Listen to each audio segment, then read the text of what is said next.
Boleh? A'udzu billahi minasyaitonir rajim. Bismillahirrahmanirrahim.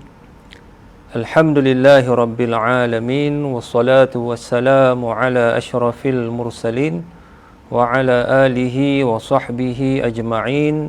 Rabbi shrah li sadri wa yassir li amri wahlul 'uqdatam min lisani yafqahu qawli.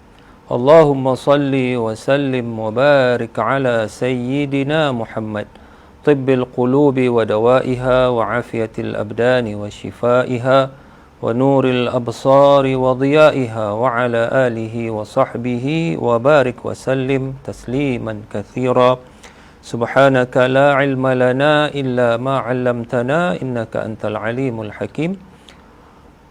Allahumma aftah lana abwab al-khair wa abwab al-barakah wa abwab al-ni'mah wa abwab al-rizqi wa abwab al-sihah wa abwab al-salamah wa abwab al-quwwah wa abwab al-ilmi wa abwab al-jannah.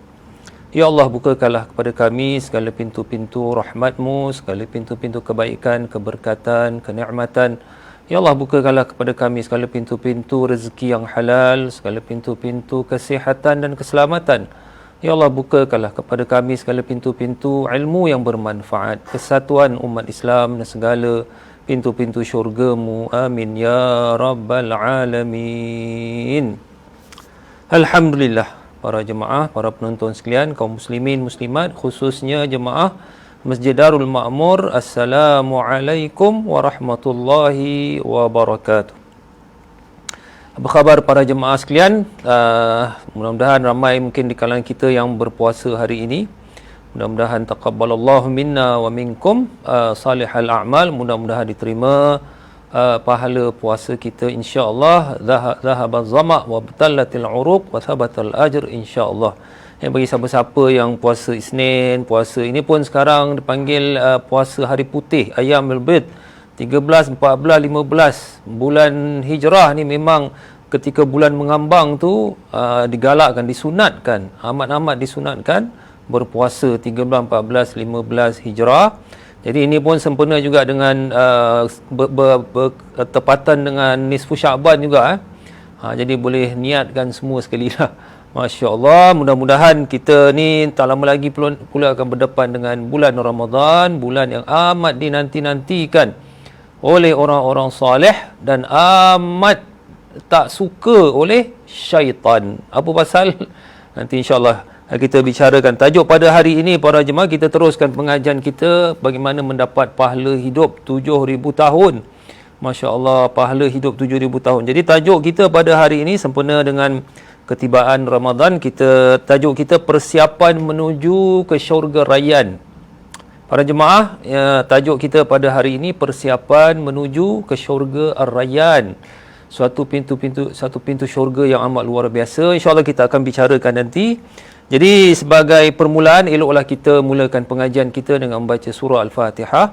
Mudah-mudahan Allah Subhanahu wa taala panjangkan usia kita, murahkan rezeki kita, insya-Allah kesihatan kita untuk kita dapat bertemu bulan Ramadan nanti, dan mudah-mudahan bertemu dengan malam Lailatul Qadar, dan mudah-mudahan insya-Allah diterima segala amalan soleh kita. Amin ya rabbal alamin.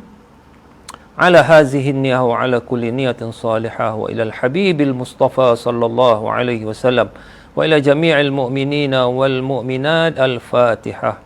A'udzu billahi minasyaitonir rajim. Bismillahirrahmanirrahim. Alhamdulillahi rabbil alamin, arrahmanir rahim, maliki yaumiddin.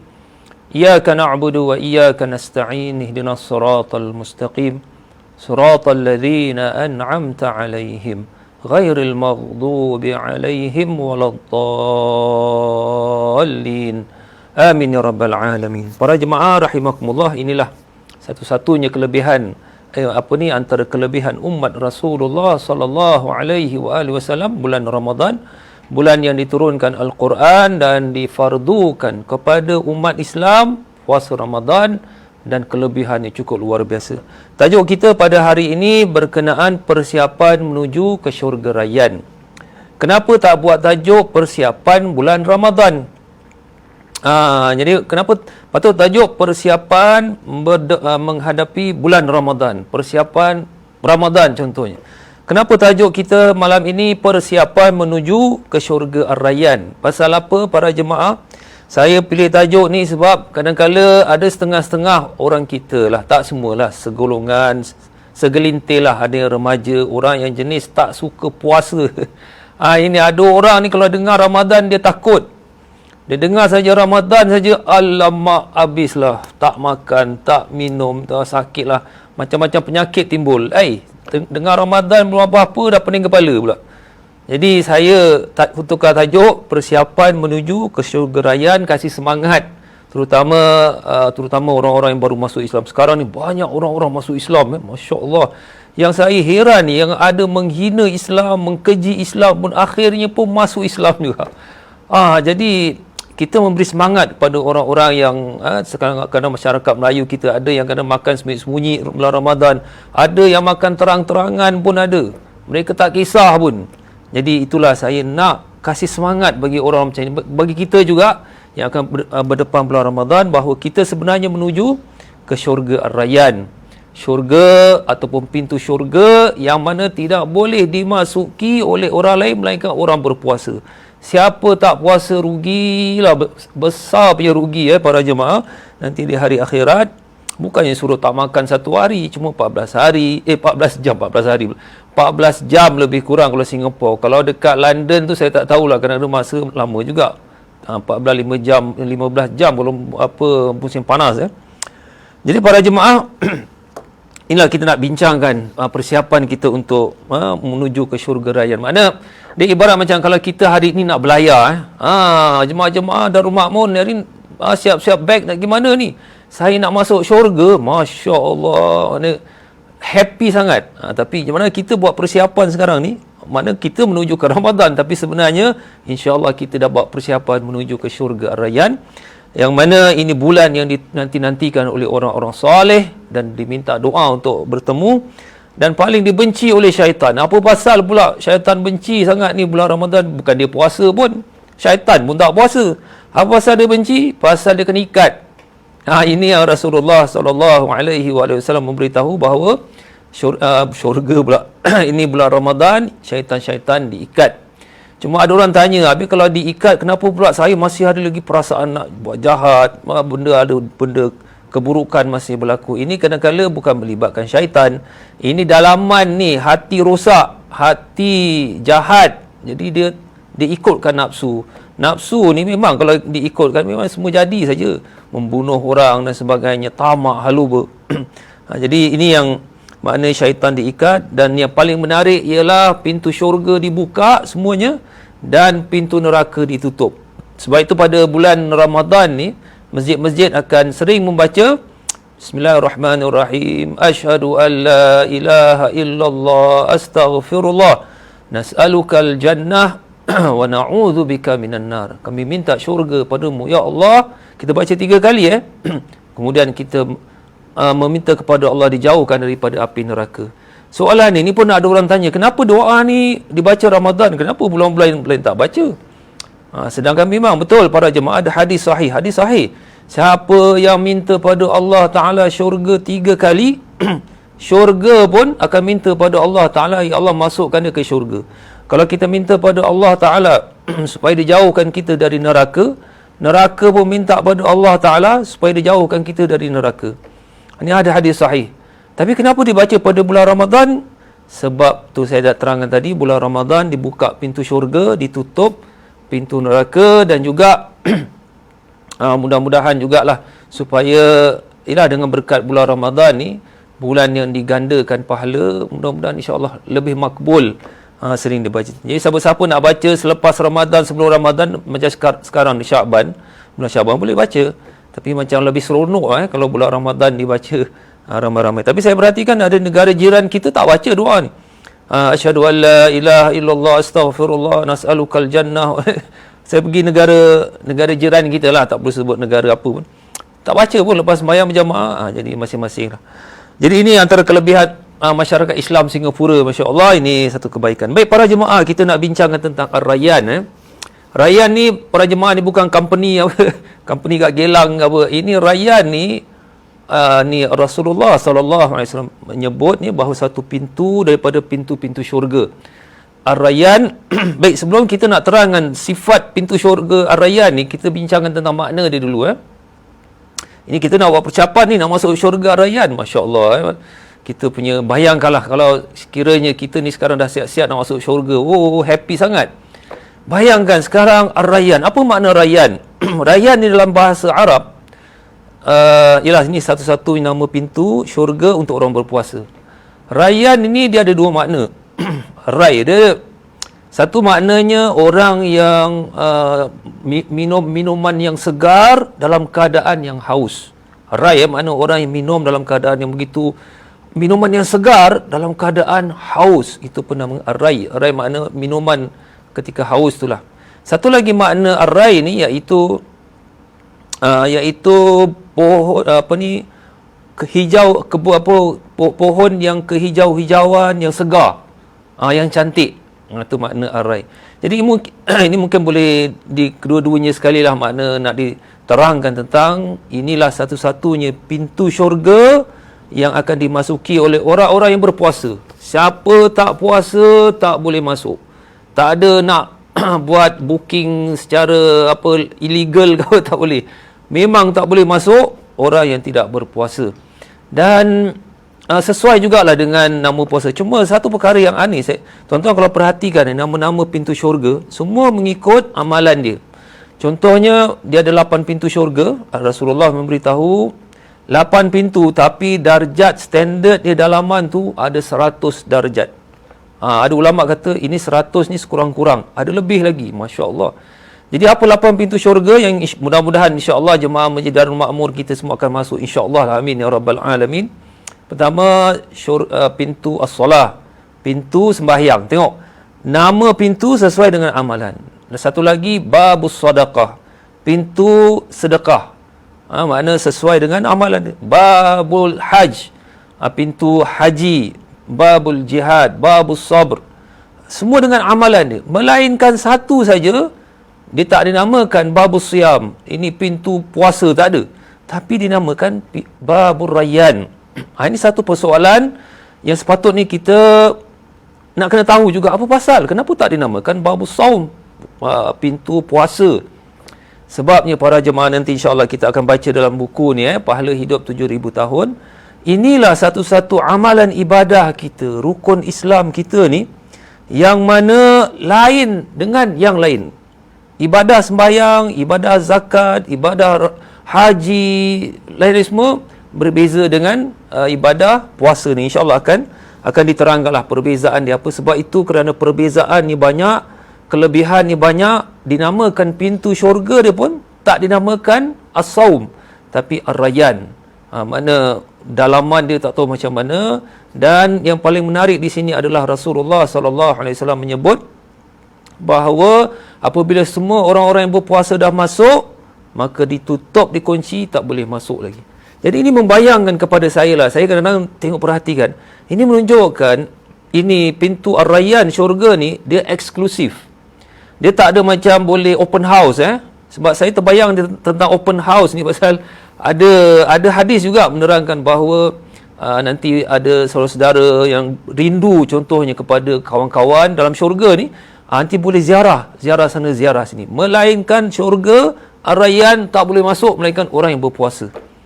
Dia terlalu eksklusif di sini. Dan tak boleh macam dalam syurga Ar-Rayyan, kita bilang, kita rindulah, nak ajaklah kawan-kawan kita, saudara kita yang mungkin ada pintu syurga lain, nak buat masuk ke pintu Ar-Rayyan, tapi kalau dia tak berpuasa, tak boleh masuk. Dia terlalu eksklusif, mana terlalu hebat, dalaman dia tak tahu macam mana. Dan satu lagi, ibu-ibu, tuan-tuan, tentang kalau kita insya-Allah mudah-mudahan dapat masuk pintu Ar-Rayyan, dalam dia bukan satu standard je.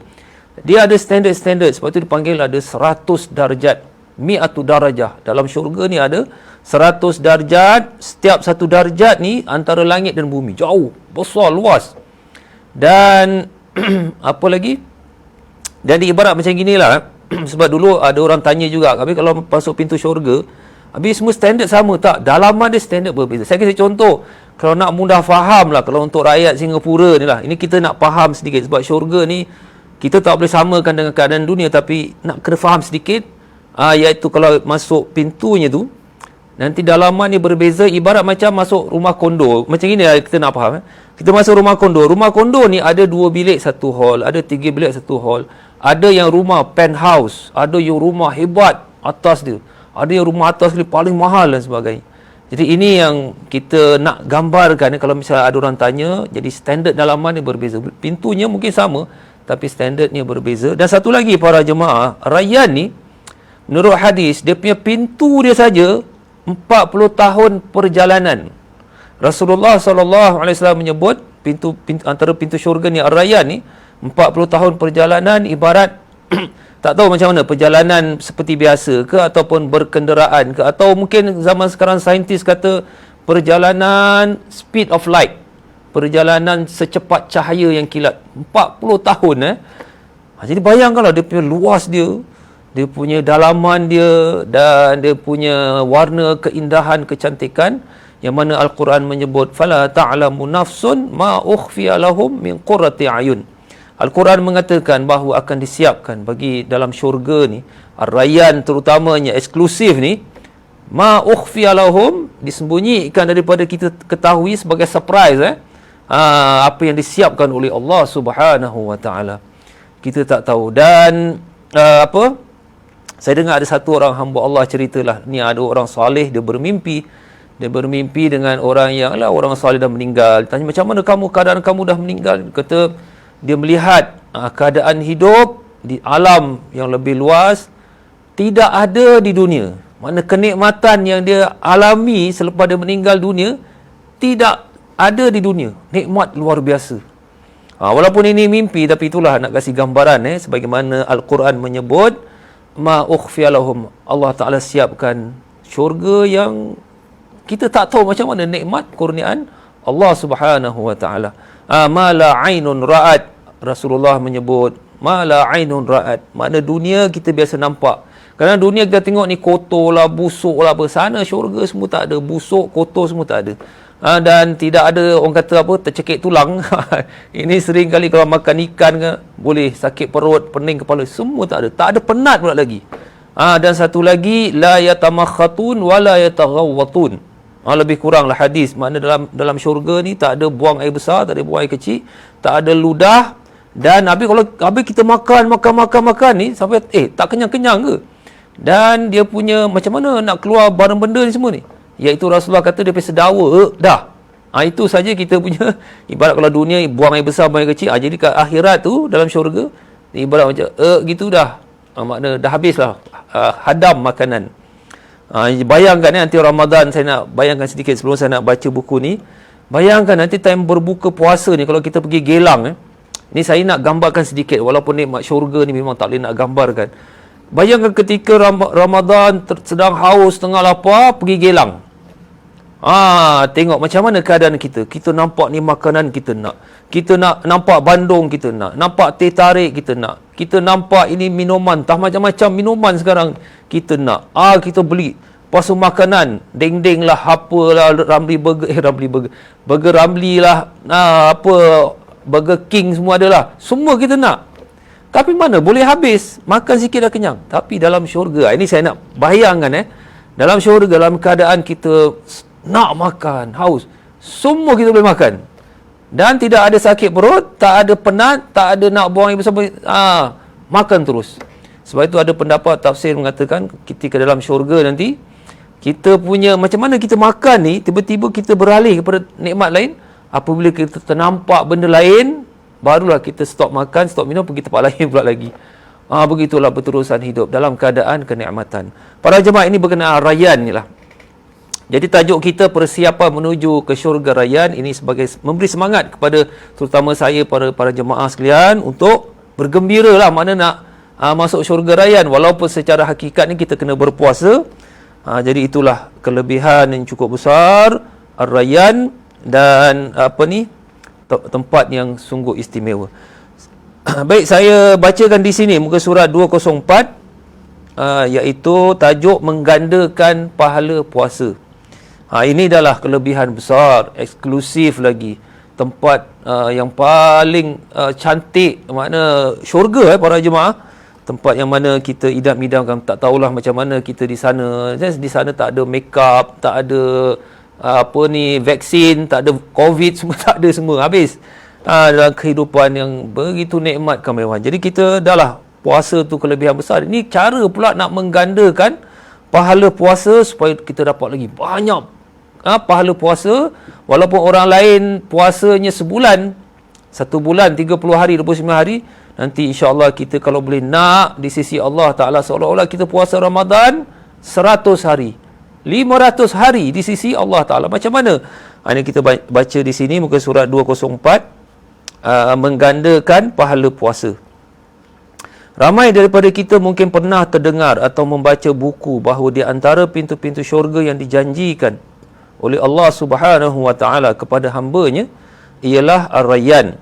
Pintu ini tidak akan dimasuki melainkan hanya orang Islam yang berpuasa sahaja. Pahala puasa yang dijanjikan oleh Allah Subhanahu wa taala pula hanya Allah Taala sahaja yang mengetahui berat timbangan dan darjatnya. Kerana ianya dikhususkan oleh Allah Ta'ala kepada hamba-Nya yang berpuasa sahaja. Kerana keistimewaannya berbeza sama sekali dengan lain-lain amalan ibadah. Dari itu pahalanya agak berbeza dengan yang lain. Ini boleh difahami daripada hadis qudsi yang berbunyi, As-sawmu li wa ana ajzi bihi. Puasa adalah untukku dan aku sendiri, Allah Ta'ala yang akan membalas sebaik-baiknya. Apa yang ingin diketengahkan di sini ialah bagaimana menggandakan pahala puasa, terutama puasa Ramadan selama sebulan itu sehingga menjadi beberapa tahun. Ini dahlah kelebihan puasa tu besar. Ada pula cara untuk gandakan pahala ibadah puasa Ramadan. Jadi insya-Allah di hari akhirat orang lain pahala puasa Ramadan 1 bulan. Kenapa pula jemaah Darul Makmur puasanya kenapa 1 bulan dah jadi 10 tahun berpuasa? Ini Rasulullah sendiri yang ajar macam mana nak gandakan pahala puasa. Jadi sebelum saya nak terangkan cara-cara untuk menggandakan pahala puasa Ramadan kita, seolah-olah seperti 2 bulan, 3 bulan, setahun, 2 tahun berpuasa lillahi ta'ala pahalanya. Kita lihat di sini, iaitu itulah tadi tentang soalan tadi, kenapa pintu syurga untuk orang berpuasa tidak dinamakan babus saum, bab puasa, kenapa dinamakan babur rayyan? Babur rayyan ni maknanya saya dah terangkan tadi, kehijauan yang segar, dan ada makna bahasa Arab iaitu minuman yang segar dalam keadaan yang haus. Jadi kenapa tak dinamakan saum? Sebab puasa ini berbeza amalannya dengan amalan-amalan ini. Pertama, sebab itu dikhususkan orang tak puasa tak boleh masuk pintu rayyan. Sebab berbeza dengan amalan ini. Pasal apa? Pertama, satu-satunya amalan yang mana tak boleh kita nak tunjuk-tunjuk. Inilah satu amalan luar biasa, puasa. Macam mana tak boleh tunjuk? Kita macam saya berceramah di sini, saya boleh tunjuk orang. Saya kasih tahu, ni saya sedang berceramah ni. Saya tunjuk orang ni. Bukanlah mana nak riak, tapi kita boleh tunjuk orang. Kalau kita nak sedekah, kita boleh sedekah. Walaupun dengan ATM pun sedekah, dia ada resit. Kita boleh tunjuk, saya dah sedekah ni, saya dah derma kepada Masjid Darul Makmur, boleh tunjuk. Kalau kita nak sembahyang, zikir, baca Quran, kita boleh tunjuk orang. Buka Quran, tasbih sebesar-besar tasbih, kita baca tasbih, kita sembahyang. Kita boleh. Sekarang boleh ada selfie lagi. Tunjuk. Tengah tawaf pun, pergi haji tawaf, saya pun boleh selfie lagi. Ini buat orang setengah jadi marah. Dia kata, apa ni tawaf pun selfie lagi. Pergilah tawaf betul-betul, dah habis main sunat semua. Nak selfie boleh. Tengah tawaf lagi selfie lagi. Ni kadang-kadang syekh dekat Mekah pun marah juga. Ini apa ni? Jadi kita boleh tunjuk amalan-amalan ni. Kita nak pergi Mekah, kita nak tolong orang, kita bantu orang miskin. Boleh tunjuk orang, boleh masuk Facebook. Tapi kalau puasa, macam mana nak tunjuk orang? Kita nak tunjuk macam mana? Kita ambil selfie, kita bilang, macam sekarang saya ni contoh, atau besok-besok nak puasa. Tengok, saya tengah puasa. Orang akan cakap, ya betul ke tidak ni? Tak boleh. Susah nak tunjuk. Ataupun kita tengah lemah, kita tengah puasa. Orang pun tak percaya. Mungkin dia sakit. Jadi satu-satunya amalan, tak boleh nak tunjuk-tunjuk. Sebab itulah dia punya pahala pun terlalu eksklusif. Tak boleh orang masuk pintu rayyan melainkan orang yang berpuasa. Ini pertama. amalan yang tak boleh nak ditunjuk-tunjuk. Kedua, amalan puasa ni paling lama. Lama. 1 bulan. Kalau kita sembahyang pun 5 minit pun habis dah. Sembahyang berjamaah okeylah duduk 10 minit. Kalau kita nak zakat, sedekah sekejap je sekarang, pay now, pay lah, habis. Kena pergi masjid bayar habis. Pergi haji pun, haji sebenarnya nampak orang kata, haji lagi lama sebulan. Haji tu yang sebenar, yang paling rukun itu hari Arafah. Hari Arafah kita duduk 1 jam, 2 jam padang Arafah tu, alhamdulillah. Selepas tergelincir matahari, lepas zuhur tu dah boleh wukuf Arafah. 1 jam, 2 jam dah cukup. Dah boleh bergerak. Tapi orang nak berkat, lamalah. Habis pun yang lain tentang wajib-wajib haji, itu kalau macam melontar, bermalam di Mina, itu wajib haji. Kalau tak buat, melontar tu kita boleh wakilkan orang kalau sakit. Kalau bermalam tu pun, kalau tak boleh, kita bayar dam. Bayar dam maknanya sembelih kambing. Wajib haji ni, kita ada pengganti. Tapi kalau Arafah tu, itu yang paling rukun haji. Sekejap aja. Habis yang lama-lama orang pergi haji, itu kadang-kadang tu pasal nak buat umrah sunat, kadang-kadang nak ziarah, nak melancong sikit-sikit.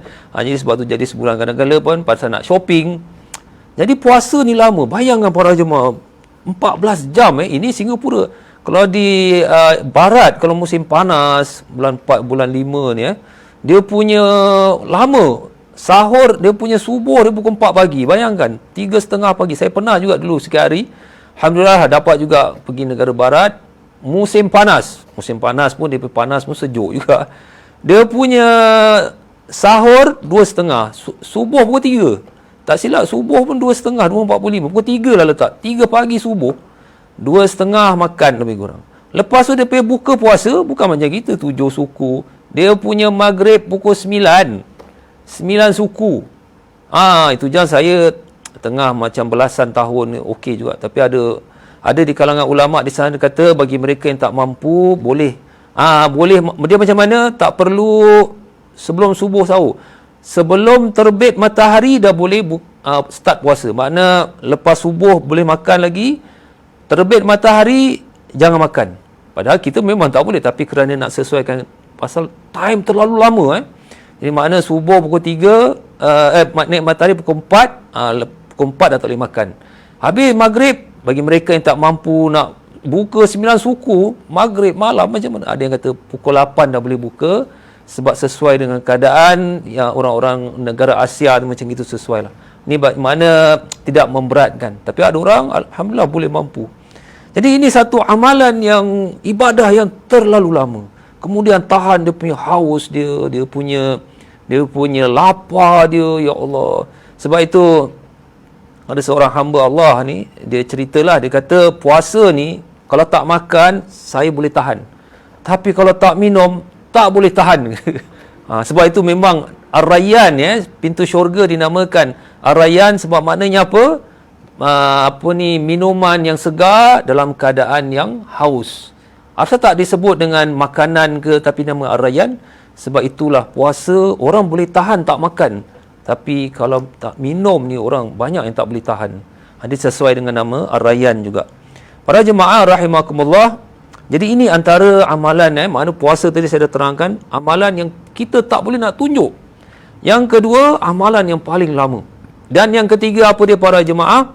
Amalan yang mana orang bukan Islam paling susah nak buat. Orang bukan Islam ni, dia sama ada dia nak masuk Islam ke belum masuk Islam, dia boleh pergi haji ataupun sembahyang, zakat, tolong orang, dia boleh buat. Tak ada masalah pun. Tapi cuba suruh dia puasa. Paling dia susah. Ada seorang teman, dia bukan orang Islam lah. Dia tengok kenapa orang-orang Islam ni, orang puasa tak ada pula yang tombang. Para jemaah faham tombang mana pukul 6 petang ke, pukul 7 petang ke, tiba-tiba ada orang pingsan tepi jalan. Tengok, apa pasal pingsan ni makcik ni? Dia tak makan lah pingsan. Tak ada. Ataupun dia kehausan ke apa, mana pitam sangat. Tak ada. Kes ni tak ada. Jadi dia heran, apa sedapnya puasa. Dia try puasa. Dia pun minat juga dengan Islam, tapi dia belum masuk Islam. Dia pun puasa, dia cerita dengan saya lah. Habis saya terang, habis kenapa kamu tak teruskan? Pukul 2 saja dia tak boleh tahan. Pasal apa? Perut dia dah berbunyi kerak-geruk. Habis dah tak boleh tahan, lemah dia. Die dia kata. Dia kata, aku matilah puasa. Apa nak mati pula? Jadi satu amalan yang mana begitu susah bagi orang yang tidak ikhlas, bagi orang yang tidak beriman, amalan yang paling susah. Sebab tu macam kita juga, orang Islam pun, kalau kita puasa niat kerana nak tahan lapar, dia tak boleh. Kalau tak percaya pula, pagi jangan makan, tengah hari jangan makan, kerana hanya nak tahan tak makan, tak boleh, dia akan masuk angin. Dia masuk angin. Tapi kalau kita niat lillahi ta'ala, puasa memang waktu pukul 2 petang dia berbunyi kerak-kerak, tapi lepas tu pukul 7 malam kita makan, buka puasa, okey, tak masuk angin pula. Ini satu perkara yang begitu aneh tentang ibadah puasa. Itu yang saya teringat waktu belajar di Mesir. Inilah pengalaman saya. Itulah di Mesir pula, tak duduk di asrama, duduk rumah sewa, masak pun tak tentu hara, makan tak tentu hara. Pukul 3 petang makan, pukul 4 petang baru nak makan tengah hari. Angin masuk perut. Saya fikir, apa pasal perut kembung ni? Dah susah nak makan. Tapi saya heran, kenapa kalau bulan Ramadan, kenapa perut tak kembung? Kenapa perut tak masuk angin? Jadi akhirnya saya cuba puasa, alhamdulillah sihat perut. Daripada makan pukul 3 petang, 4 petang, baik puasa. Jadi apabila puasa, alhamdulillah perut pun segar, perut pun sedap, badan pun sihat. Buka puasa pun, makan pun sedap. Alhamdulillah. Jadi ini antara sebab para jemaah, kenapa yang saya baca tadi, puasa ini hanya Allah Ta'ala saja yang akan berikan ganjaran, malaikat tidak tahu. Malaikat hanya tulis, jemaah Masjid Darul Makmur, jemaah orang-orang Islam semua hanya tulis berpuasa. Puasa wajib, puasa sunat, dah. Pahala Allah Ta'ala yang akan berikan. Jadi hadis menyebut begini, kullu amal ibni Adam, semua amalan anak Adam, al-hasanah bi'ashri amsalihah. Makna satu kebaikan hasanah digandakan jadi 10, kemudian dengan izin Allah berganda jadi 700 kali ganda. Kemudian dengan izin Allah juga kalau dikehendaki berganda-ganda ila adhafin katsira. Dahlah 700 berganda lagi. Illa saum. Ini hadis kursi menyebut, melainkan puasa, as-saumu li wa ana ajzi bih. Melainkan puasa tak diketahui beratus ribu. Kalau sembahyang Masjid Haram ni kita tahu 100 ribu. Kalau berjamaah kali 27 jadi 2,700,000. Masya Allah. Tapi puasa tak tahu. Berjuta-juta, wallahu a'lam. Dan hebatnya hanya Allah Ta'ala yang akan berikan ganjaran pahala puasa. Itu yang dipanggil eksklusif tu. Syurga Ar-Rayyan, pintu Ar-Rayyan. Dan sebab apa itulah saya terangkan tadi, satu-satunya amalan yang kita tak boleh nak riak, tak boleh nak tunjuk-tunjuk. Yang satu amalan makna betul-betul ikhlas lillahi ta'ala. Sebab kalau kita nak sembunyi-sembunyi masuk bilik makan, kita boleh. Kita sembunyi-sembunyi pergi dalam kereta makan, kita boleh. Tapi kita tak buat semua pasal apa? Lillahi ta'ala. Sebab ikhlas lillahi ta'ala. Jadi kerana hebat kita, ikhlas kita, tahan diri kita lillahi ta'ala, Allah balas pun dengan eksklusif ganjaran pahala yang luar biasa. Sebab itulah pintu pun Ar-Rayyan tak boleh masuk melainkan orang yang berpuasa. Very eksklusif ni pahala ganjaran orang yang buka puasa pasal tentang sebab-sebab tadilah. Sebab itu kalau kita lihat Al-Quranul Karim ni semua ada kaitan lah. Kalau kita lihat, kalau tentang sembahyang ni untuk kebaikan dia gini, untuk haji kebaikan, tapi tentang puasa Allah Subhanahu Wa Taala berfirman, puasa ni satu amalan untuk menjadikan kita bertakwa. Habis sembahyang, haji, zakat lain kelebihan. Tapi puasa ni dikhususkan satu amalan untuk kita bertakwa. Saya bacakan ayat di Bismillahirrahmanirrahim. Ya ayyuhallazina amanu kutiba alaikumusiyam. Wahai orang yang beriman, difardukan kepada kamu berpuasa sebagaimana umat-umat sebelum kamu. La'allakum tattaqun. Ini dia tujuannya, la'allakum tattaqun, supaya kamu bertakwa. Bertakwa, habis sembahyang untuk menjauhkan fahsyak, benda-benda buruk. Kalau kebaikan haji, kebaikan sedekah, dia ada Al-Quran sebut. Tapi berpuasa ni, kebaikannya apa? Menuju kepada takwa. Apa pasal? Sebab takwa ni dalam. At-taqwa hahuna. Rasulullah kata takwa ni dalam. Sebab kalau kita berpuasa, tanda kita benar-benar ikhlas, tanda kita benar-benar tidak mau melakukan kejahatan, dalaman kita kawal dalaman kita. Sebab itu Imam Ghazali menyebut bahawa orang berpuasa ni ada 3 jenis. Jenis pertama ni puasa orang awam, iaitu menahan lapar, menahan tak makan tak minum dan tidak bersama isteri sewaktu siang. Ni puasa orang awam. Puasa khusus pula, dia tak makan tak minum dan dia tangan dia, mulut dia tak bercakap lah apa-apa yang kotor-kotor tidak baik. Khusus yang ketiga ni pula, iaitu bukan sahaja luaran dia puasa, tetapi hati dia sendiri tidak mahu ada sifat-sifat jahat, hati dia sendiri dibersihkan daripada sifat-sifat mazmumah. Dengki, busuk hati, jahat, kejam, semua dibuang. Ini baru puasa yang luar dalam, orang kata. Jadi itulah para jemaah rahimakumullah, la'allakum tattaqun, supaya dalaman kamu ni benar-benar takut dan taat kepada perintah Allah Subhanahu wa ta'ala. Baik, satu soalan timbul di sini ialah, di ayat tadi menyebut difardukan puasa kepada umat sebelum ini. Kenapa tidak diketahui ahli kitab ni puasa macam kita?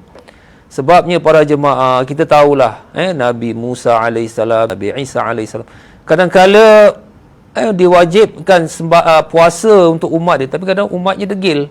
Ada di kalangan umatnya orang kata apa, ada batu kat kepala ni, degil. Saya ingat macam kaum Nabi Musa alaihissalam, apabila difardukan berjuang fisabilillah, maka kaum Bani Israel kata pada Nabi Musa alaihissalam, wahai Musa, dia tak panggil Nabi Musa, wahai Musa, pergilah kamu dengan Tuhan kamu pergi perang.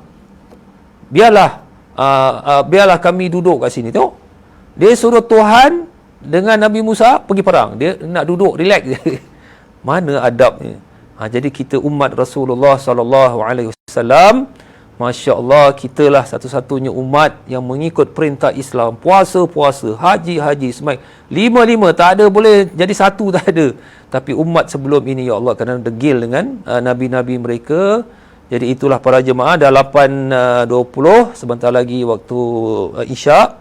Jadi itulah para jemaah, tajuk kita persiapan menuju ke syurga Ar-Rayyan. Jadi biar kita bersemangat untuk berpuasa dan mudah-mudahan insya-Allah ganjaran yang Allah siapkan eksklusif, very eksklusif. As-sawmu li wa ana ajzi bihi. Allah Taala saja yang tahu kelebihan dia, malaikat pun tak tahu. Jadi insya-Allah mudah-mudahan nanti besok-besok kita pejam mata, siapa-siapa yang dah puasa Ramadan, puasa sunat, insya-Allah lihatlah sendiri bagaimana nikmat kurniaan Allah Subhanahu wa taala. Insya-Allah. Jadi itulah saya dapat sampaikan. Saya akhiri, subhanakallahumma wa bihamdika asyhadu an la ilaha illa anta astaghfiruka wa atubu ilaik. Wa sallallahu ala sayyidina Muhammad wa ala alihi wa sahbihi wasallam. Walhamdulillahi rabbil alamin. Wassalamu alaikum warahmatullahi wabarakatuh.